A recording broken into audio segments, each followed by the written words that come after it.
Кукольник. Автор истории Андрей Друд. Источник рассказа, группа, ссылку на которую ты найдешь в описании. Десятилетняя Анечка знала, что мужчину с 4-го этажа, живущего прямо над ней, стоит опасаться.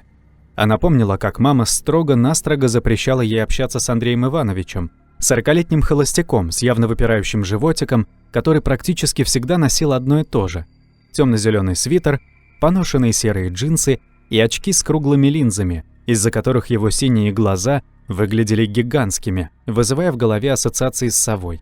Будучи не по годам сообразительной, девочка смогла сопоставить неожиданный визит нескольких серьезных мужчин с надписью «Полиция» на спине к соседу с верхнего этажа с наказом матери, прозвучавшим буквально на следующий день. Насколько Аня знала из обрывков разговоров между родителями, полицейские пришли к соседу из-за пропажи мальчика с ее школы. Якобы некий аноним сообщил в местный ОВД о подозрительном мужчине, который как-то может быть причастен к делу. Его, дескать, часто видели возле кладбища, где кто-то в последнее время начал разрывать могилы.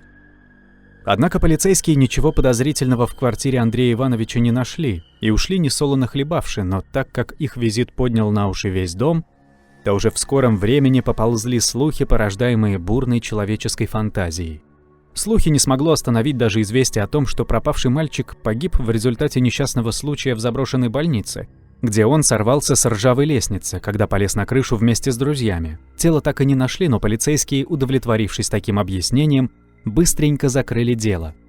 И хоть сама Анечка никакой угрозы в Андрее Ивановиче не видела, он всегда был приветлив, обладал мягким приятным голосом и периодически угощал девочку конфетами, на указание матери выполняла со всем присущим ей послушанием. И уж Аня никогда бы не подумала, что мать сама отправит ее за угощением к соседу, от общения с которым когда-то предостерегала. Случилось это через несколько месяцев после того, как отец надолго уехал в командировку. Аня хорошо помнила день, когда, вернувшись из школы, застала на кухне рыдающую мать, сжимавшую в руках прозрачный стакан, наполненный янтарной жидкостью. «Дочь, папа сегодня с работы не вернется», — с трудом сдерживая всхлипывание, произнесла родительница. «Он надолго уехал в командировку на север. Когда вернется, неизвестно». Аня недоумевала. Она знала, что ее отец работал в шахте на окраине города и прежде в командировке, тем более на длительные, никогда не ездил. Загадка внезапной командировки отца раскрылась вечером, когда Аня, засидевшись перед телевизором, посмотрела вечерние новости, в которых говорилось об утечке газа в шахте, в которой работал ее отец. Мысль о том, что отец больше никогда не придет и не сожмет ей плечи перед сном и не поцелует в лоб, пожелав спокойной ночи, была невыносима, поэтому Аня убедила себя, что слова матери о командировке отца – истинная правда. С того момента жизнь девочки начала стремительно ухудшаться. Она стала замечать стакан с янтарной жидкостью в руках мамы практически ежевечерне. Вскоре янтарная жидкость сменилась на прозрачную, а стакан стал настоящим атрибутом матери, без которого ее и представить стало невозможно. Аня то и дело замечала маленькие пустые бутыльки из-под различных аптечных лосьонов, которыми внезапно увлеклась ее мать. Женщина стала раздражительной, перестала готовить еду, в скором времени перейдя на дешевые полуфабрикаты, которые достаточно было разогреть в микроволновке. Аня, прежде любившая поболтать с матерью на различные темы, стала по-настоящему опасаться женщину, которая, казалось, находилась в относительно хорошем настроении только после принятия внутрь определенной дозы любимых лосьонов. Внезапно мама Ани начала общаться с соседом сверху, что стало настоящим шоком для девочки. Впрочем, в скором времени она поняла, в чем причина расположенности к мужчине, от которого держался подальше весь подъезд. Он приносил женщине те самые косметические изделия из перца и боярышника. «Доча?» Скорее завалилась, чем вошла в комнату мать. «А почему мы не готовимся к празднику?» Это был канун Нового года, 31 декабря. Занятия в школе закончились до середины января, поэтому девочка весь день провела в своей комнате, читая книги про мальчика, в один прекрасный момент узнавшего, что он способен обращаться с волшебной палочкой по своему разумению. Этот вопрос одновременно удивил и обрадовал девочку, которая даже не надеялась на то, что их поредевшая семья будет отмечать начало Нового года. Ведь даже ее день рождения, наступивший в прошлом месяце, был оставлен мамашей без внимания. «Мы будем праздновать Новый год?» Тихо, словно стараясь не сглазить свое счастье, спросила Аня. «Конечно», — кивнула мать. «Я пока приготовлю праздничный ужин, время еще есть. А ты сходи к Андрею Ивановичу наверх». «К Андрею Ивановичу? Но ты же когда-то говорила мне держаться от него подальше». «Ерунда какая, он отличный сосед. А что про него говорят? Чушь. Иди давай быстрее, он тебе должен угощение для мамочки дать». Энтузиазм Ани несколько поутих, ведь она догадывалась, что это за угощение. Однако радость от новости о том, что в ее в последнее время не особенно счастливой жизни будет праздник, перебила все остальные эмоции. Девочка быстро собралась, уже предвкушая вкусную еду и запах мандаринов, твердо ассоциирующийся у нее с Новым годом. Взлетев по лестнице на верхний этаж, она мягко нажала на кнопку звонка. Покрашенная в зеленый цвет деревянная дверь практически сразу открылась. На пороге стоял сосед, одетый в ту же одежду, что и всегда. Свитер, джинсы, очки. «Здравствуй, Аня». Его совиное лицо разошлось в улыбке, придав ему нелепое выражение. «Ты как раз вовремя. Мы с куклами пьем чай с птичьим молоком. Зайдешь?» Слова о том, что Андрей Иванович пьет чай с куклами, нисколько не удивил Аню. Один из слухов, расползшихся после визита полицейских, словно смог по безветренному небу, был о странном увлечении взрослого одинокого мужчины куклами, которых он сам якобы и создавал. Поговаривали, что он любил рассаживать их перед телевизором и смотреть вместе с ними мультики, читать им вслух книги и даже петь детские песенки.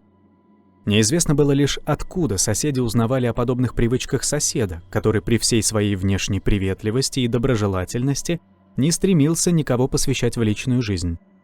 «Меня мама отправила к вам за каким-то угощением», — не глядя в глаза соседу, произнесла Аня. «Она меня скорее ждет дома». «Ах, это...» — протянул мужчина. «Конечно, я тебе все дам. Но неужели ты не хочешь войти и попить с нами чай? Уверен, твоя мама не будет на тебя гневаться, к тому же ты наверняка давно не ела никаких вкусностей». Тут мужчина попал в точку. Аня действительно практически не ела вкусной еды, а тем более сладостей, с тех пор, как мама начала увлекаться лосьонами. А птичье молоко, которым сосед завлекал Аню, были ее любимыми конфетами. «Хорошо». Девочка удивилась, услышав свое согласие. Казалось, управление голосом взял на себя ее желудок, почуявший возможность насладиться сладким. «Тогда прошу пожаловать». Мужчина открыл дверь чуть шире, жестом приглашая Аню внутрь, которая, немного поколебавшись, переступила порог квартиры. Оказавшись в довольно светлой прихожей, девочка почувствовала вполне уловимый знакомый запах. Точно такой же кисловатый аромат исходил от ее матери после процедур с лосьонами. «Проходи в гостиную», — деловито произнес Андрей Иванович, указывая на дверь впереди. «А я сейчас схожу на кухню, возьму тебе кружку». Сосед скользнул направо. Посмотрев ему вслед, Аня увидела небольшую кухню, на которой возле плиты стояла некая застывшая фигура, одетая в какое-то тряпье. Андрей Иванович подошел к фигуре и весело произнес: «Поставь-ка еще воды погреться, у нас гостья». После чего открыл шкаф над раковиной и достал оттуда кружку. «Здравствуйте», — поздоровалась Аня, удивленная наличием постороннего человека в квартире соседа, считавшегося убежденным одиночкой. Однако фигура не шелохнулась, продолжая стоять на одном месте, как вкопанная. Андрей Иванович быстро обернулся. «Анечка, пойдем в гостиную». Он продемонстрировал ей кружку, вытянутую из шкафа. «А тебе», — укоризненно сказал он, обращаясь к фигуре, — «выговор за неприветливость». Мягко взяв девочку за плечо, мужчина пошел с ней по коридору в сторону гостиной, из которой раздавались звуки телевизора. «Не обращай внимания. Жанночка испытывает определенные проблемы с восприятием реальности». «Это ваша жена?» — удивленно спросила Аня. «Нет, что ты!» — засмеялся сосед. «Это мое творение.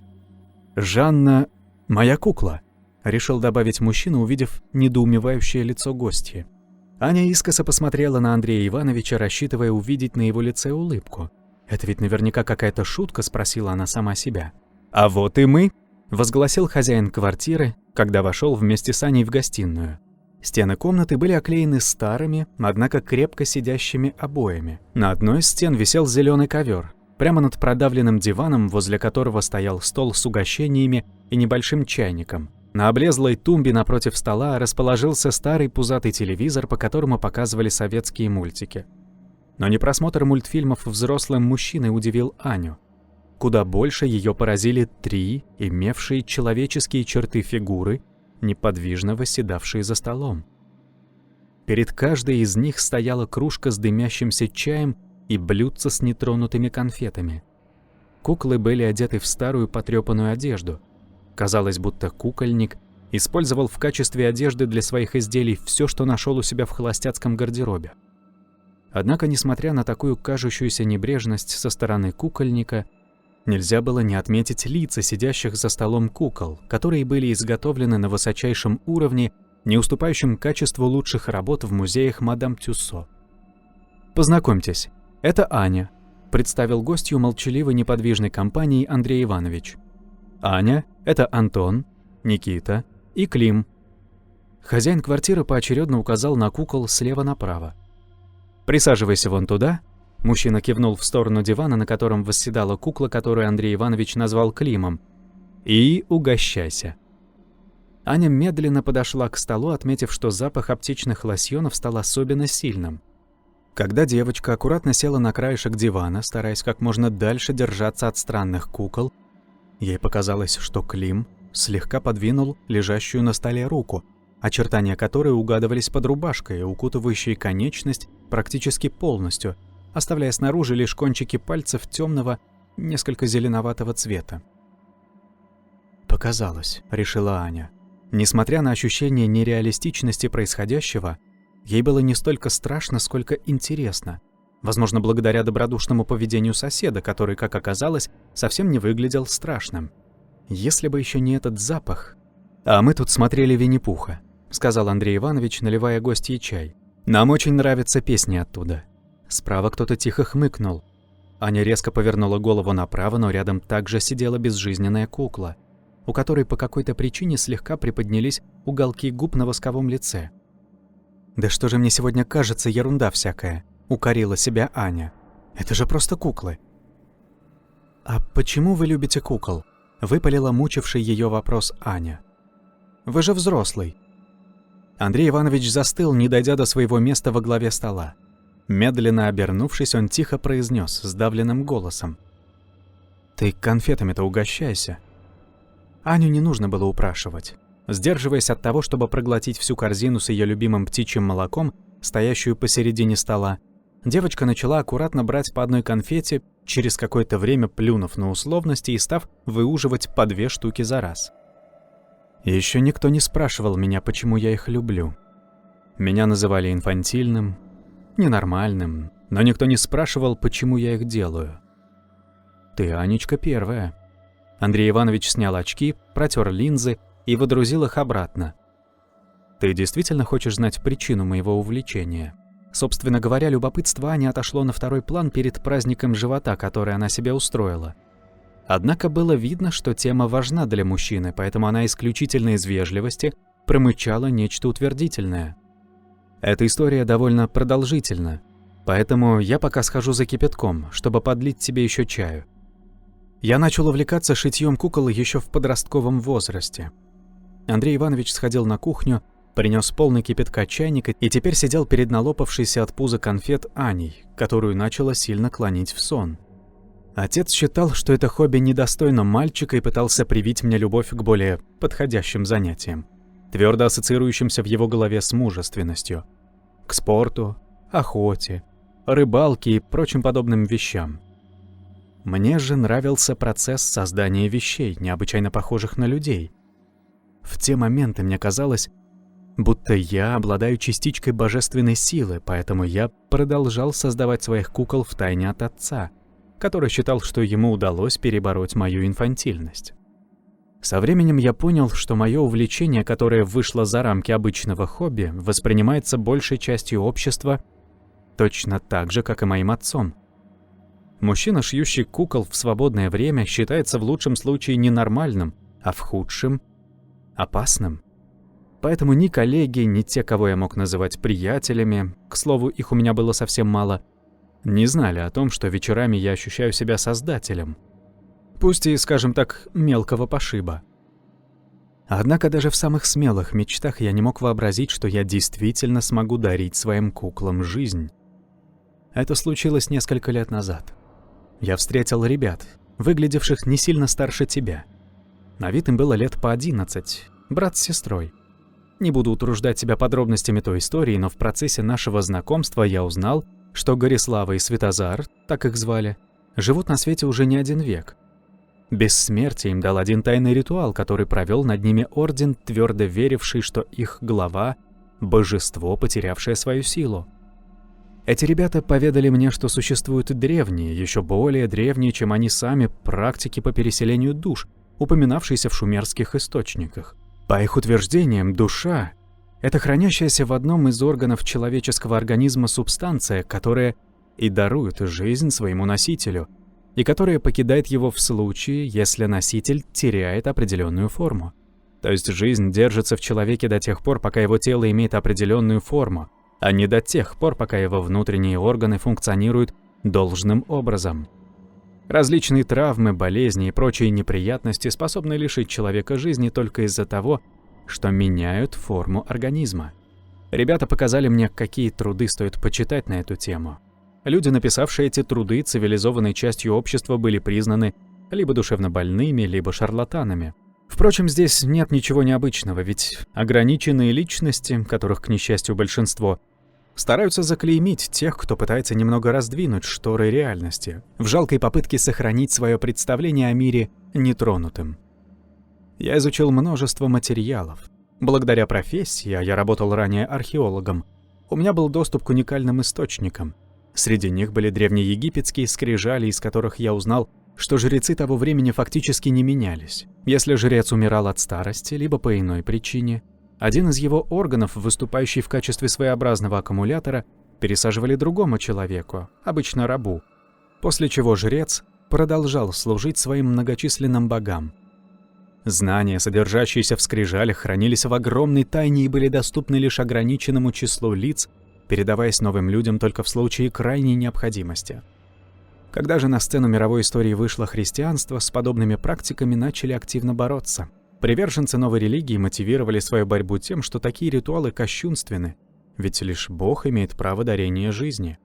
Обладатели тайных знаний высмеивались, объявлялись церковью еретиками, в общем, с ними боролись всеми возможными способами. Со временем эти уникальные знания были утеряны в жерновах истории, и казалось, человечество никогда не восполнит эту потерю. Но, как ты видишь, судьба весьма ироничная особа, и в качестве того, кто вернет эти знания, она выбрала меня, человека, в свободное время увлекающегося созданием кукол. Рассказ, который взрослого человека насторожил бы и заставил чувствовать себя неуютно, Аню весьма заинтересовал. Возможно, будь она несколько постарше, то не поверила бы в сказанное соседям, но дети, не имея большого жизненного опыта, легко могут поверить в фантастические вещи. К тому же рассказ Андрея Ивановича заставил Аню почувствовать себя героем необычной истории, вроде тех, что были в ее любимых книгах про мальчика, в один миг узнавшего, что он является обладателем магических способностей. То есть все эти куклы живые? Не все. Грустно улыбнулся Андрей Иванович. Создать максимально схожую с человеческим телом куклу весьма сложно. Нужно учесть огромное количество деталей. Я, конечно, стараюсь находить материю для своих кукол как можно лучшего качества. Обрабатываю ее специальным раствором, ты, наверное, чувствуешь этот запах. После чего компоную разные материи друг с другом. Где-то набиваю куклу тряпками, обшиваю тканью, чтобы в итоге получить хороший образец надлежащей формы, но результат не всегда радует. Например, часть материи, которую я использовал для создания Клима, я нашел в заброшенной больнице неподалеку, после чего добавил недостающие детали из другого источника, придал тому, что осталось от лица, более-менее приемлемый вид с помощью воска и вуаля. Клим вполне может называться живым. Антон же и Никита, к сожалению, мужчина тяжело вздохнул, не имеют в себе искры жизни. А та, кого я видела на кухне? Жанна? Ох, она вполне живая. Проблема лишь в том, что основная часть ее материи при жизни весьма пострадала от жестокого обращения. То, от чего люди погибают, как будто бы наносит определенный отпечаток на их душу, что влияет на них во время их второго шанса. Из-за этого она настолько пугливая. Вы сказали, погибают? Что это значит? Неужели материя, которую вы используете, это... Какая сообразительная девочка. С восхищением произнес Андрей Иванович. Да, это именно то, что ты подумала. Мне приходится рыскать по различным местам в попытке найти лучший материал. Ведь то, что я добывал на местном кладбище, не лучшего качества. К слову, Антон и Никита сделаны именно из такого некачественного материала. Возможно, это и является причиной моей неудачи. «Мне пора домой», – пискнула Аня. Ей совершенно разонравилась история, в которой раскрылись отвратительные, мерзкие детали, заставившие девочку почувствовать себя героем страшного фильма ужасов. «Жаль», – расстроился Андрей Иванович. «Но раз уж ты зашла в гости, я должен тебе показать свою лучшую работу». С этими словами он взял девочку за руку и потянул в коридор. Оказавшись в коридоре, мужчина, утягивая вслед за собой Анечку, двинулся в сторону закрытой двери в конце коридора, из-под которой, несмотря на солнечный день, не пробивалось ни единого лучика света. Словно в комнате отсутствовали окна, либо были зашторены плотными шторами. Подходя к комнате, девочка почувствовала, как к кисловатому запаху, которым Андрей Иванович обрабатывал кукол, добавился еще один, похожий на тот, что царил у нее дома пару недель назад после того, как мать ни с того ни с сего решила зажарить кусок свинины, неизвестно сколько до этого времени пролежавший в морозильнике. У матери, еле стоявшей на ногах к середине дня, блюдо получилось, мягко говоря, не очень. Запах сжёной свинины не выветривался из квартиры еще несколько дней. Сейчас Аня чувствовала именно этот запах. Ну или необычайно похожий. Я назвал его Марком. Он боится солнца, поэтому мне приходится держать шторы закрытыми. Думаю, оно напоминает ему огонь, в котором Марк погиб в прошлой жизни. С этими словами мужчина взялся за ручку двери, намереваясь повернуть ее. «Что там? За дверью?» Дрожащим от страха голосом спросила девочка. «Шедевр. Ты уж прости меня за хвастовство», — хохотнул сосед. «Впрочем, ты сейчас сама в этом убедишься». С этими словами мужчина раскрыл дверь, подтолкнув девочку вперед. Поначалу ей показалось, что комната, в которой запах сжёного мяса был тошнотворным, пуста. Из-за царившего мрака, полного неясных очертаний, она не сразу заметила скрюченную фигуру, сидевшую на полу возле стены напротив двери. Андрей Иванович подошел к выключателю и мягко щелкнул им, залив помещение теплым светом. Фигура, до того момента сидевшая на полу, резко вскочила и побежала в сторону Ани с Андреем Ивановичем, однако примерно на середине комнаты она резко остановилась, сделав по инерции пару шагов назад, словно ее что-то удерживало. «Мне приходится держать его на привязи», – произнес Андрей Иванович. «Он все время рвется куда-то. Думаю, он пытается вернуться домой». Мозг этой материи практически не был поврежден, так что воспоминания должны были в нем сохраниться. Аня не слышала, что говорил сосед. Она видела перед собой ужасное, гротескное подобие человека. Это была одетая в остатки обгорелой рабочей спецовки скрюченная фигура, лицо которой было похоже на резиновую маску, в которой неумелой рукой сделали прорези для глаз, носа и рта. К сожалению, кожа этой материи практически полностью сгорела, однако все остальное, за некоторым исключением, было в полном порядке. Поэтому мне оставалось по большей степени лишь обшить куклу резиной, чтобы придать ей нужную форму. Девочка не слышала гостеприимного соседа. Она не могла оторвать взгляд от куклы, которая в этот момент открыла рот и что-то громко промычала. Говорить он пока не может, но я надеюсь, что со временем начнет, деловито сказал Андрей Иванович. Ну что, разве это не шедевр? В дежурной части отдела полиции, кое-как украшенной к Новому году прошлогодней мишурой и снежинками из бумаги, раздался звонок, вырвав из царства Морфея оперативного дежурного, только успевшего задремать. «Слушаю», – недовольно рявкнул он. Мало того, что в Новый год поставили смену, так еще и поспать не удается толком. «Я знаю, кто разрывает могилы», – тихо проговорил детский голос на том конце провода. В то время как в остальной части города запускали салюты и фейерверки, озаряя окружающие дома разноцветными огнями, во дворе Ани царила напряженная тишина. Новогоднюю ночь прорезали красно-синие всполохи мигалок полицейских машин, которыми было заставлено все свободное пространство перед подъездом, откуда полицейские выносили на носилках имеющие человеческие очертания фигуры. «Представляешь, он делал куклы из трупов!» Услышала Аня позади себя возбужденный женский шепот. «И мы жили с этим маньяком в одном доме. И ведь полицейские уже приходили к нему на обыск, но в первый раз ничего не заподозрили». «Ну ты сама посуди, могло ли кому-нибудь прийти в голову проверить, из какого материала они сделаны?» Ответил второй голос, принадлежащий мужчине. «Насколько я знаю, полицейским кто-то дал наводку. Вот они целенаправленно и проверили этих кукол. К тому же он их чем-то обрабатывал, из-за чего не было запахов разложения». Девочка стояла посреди толпы, высыпавшей на улицу, как только во дворе завыло множество полицейских сирен. Когда Аня вернулась домой от Андрея Ивановича, ее мать уже спала крепким алкогольным сном, поэтому не слышала звука полицейских машин. Аня же решила воочию убедиться, что соседа вместе с его с ужасными творениями заберут полицейские, ведь только так она смогла бы уснуть. Поэтому, недолго думая, она оделась и вышла на улицу, присоединившись к толпе зевак. Последним выводили кукольника. Аня поразилась, как изменился его облик. Андрей Иванович шел ссутулившись и глядел только себе под ноги. Он выглядел каким-то мелким, словно его внутренняя сила, подпитываемая высшей идеей, разом покинула мужчину, как только стало понятно, что все кончено. «Васильевна говорит», — продолжал тот же женский голос, что видела, как из квартиры этого психа выскочил некий мужчина. В темноте она его не разглядела толком. Это случилось аккурат в тот момент, когда загудели полицейские сирены. Я думаю, это может быть сообщник маньяка. На негнущихся ногах Аня пробилась сквозь скопление людей и направилась к подъезду. Она слышала, как дверь полицейского УАЗика, куда посадили Андрея Ивановича, захлопнулась, после чего двигатель старого автомобиля надрывно закряхтел. Открыв дверь, девочка начала подниматься к себе на этаж, отметив сильный кисловатый запах, стоящий в подъезде. Возле двери в квартиру к нему примешался еще один – запах сжженной свинины.